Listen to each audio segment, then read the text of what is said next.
Победы! Ура! Ukraine যুদ্ধের রেশ ধরে পশ্চিমা সামরিক জোট ন্যাটোর সঙ্গে রাশিয়ার সম্পর্ক এখন খাদের কিনারে। ন্যাটোর সাম্প্রতিক কর্মকাণ্ডে তীব্র ক্ষোভ প্রকাশ করে নতুন করে চরম হুঁশিয়ারি দিয়েছেন রুশ প্রেসিডেন্ট ভ্লাদিমির পুতিন। কিন্তু কেন ন্যাটোর ওপর আবারও এমন মারমুখী হয়ে উঠলেন ক্রেমলিন অধিপতি? আর তার এই হুমকির পেছনে কি লুকিয়ে আছে কোনো বড় সংঘাতের ইঙ্গিত? সাম্প্রতিক এক ভাষণে পুতিন ন্যাটোর সদস্য দেশগুলোকে সতর্ক করে বলেছেন, ইউক্রেনকে যদি রাশিয়ার ভেতরে আঘাত হানার জন্য দূরপাল্লার আধুনিক অস্ত্র সরবরাহ করা হয় তবে তা সরাসরি রাশিয়ার সঙ্গে ন্যাটোর যুদ্ধ হিসেবে গণ্য হবে। পুতিনের মতে এই ধরনের অস্ত্র পরিচালনার জন্য ন্যাটোর সামরিক কর্মীদের প্রত্যক্ষ অংশগ্রহণ এবং স্যাটেলাইট তথ্যের প্রয়োজন হয়। ফলে এটি আর কেবল ইউক্রেনের আত্মরক্ষা থাকবে না, বরং ন্যাটোর পক্ষ থেকে রাশিয়ার বিরুদ্ধে এক সরাসরি আগ্রাসনের রূপ নেবে।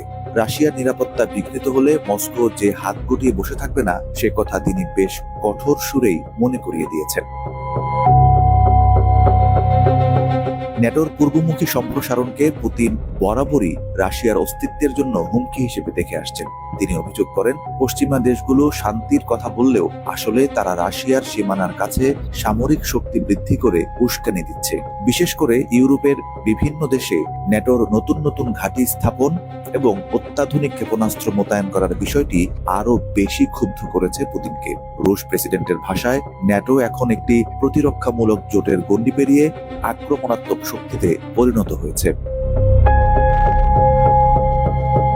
বক্তব্যের এক পর্যায়ে পুতিন স্পষ্ট করে দেন, রাশিয়ার সার্বভৌমত্ব রক্ষায় প্রয়োজনে তারা যে কোনো ধরনের চরম ব্যবস্থা নিতে প্রস্তুত। পশ্চিমা বিশ্বের এই অগ্নি নিয়ে খেলা বন্ধ না হলে পরিস্থিতি নিয়ন্ত্রণের বাইরে চলে যেতে পারে বলে তিনি সতর্ক করেন। এমনকি রাশিয়ার উপর পারমাণবিক হামলার ঝুঁকি তৈরি হলে মস্কোর পাল্টা জবাব দেওয়ার সক্ষমতা যে বিশ্বকে বদলে দিতে পারে তার কথাই স্পষ্ট ছিল সেই ইঙ্গিত। পুতিনের এই কঠোর অবস্থান মূলত ন্যাটোর নীতি নির্ধারকদের উপর এক বিশাল চাপ সৃষ্টি করেছে।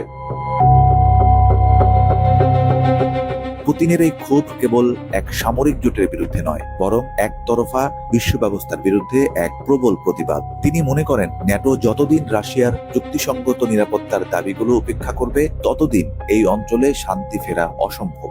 যুদ্ধের ময়দান ছাপিয়ে পুতিনের এই রাজনৈতিক ও সামরিক হুঙ্কার এখন বিশ্ব নেতাদের কপালে নতুন করে চিন্তার ভাঁজ ফেলে দিয়েছে।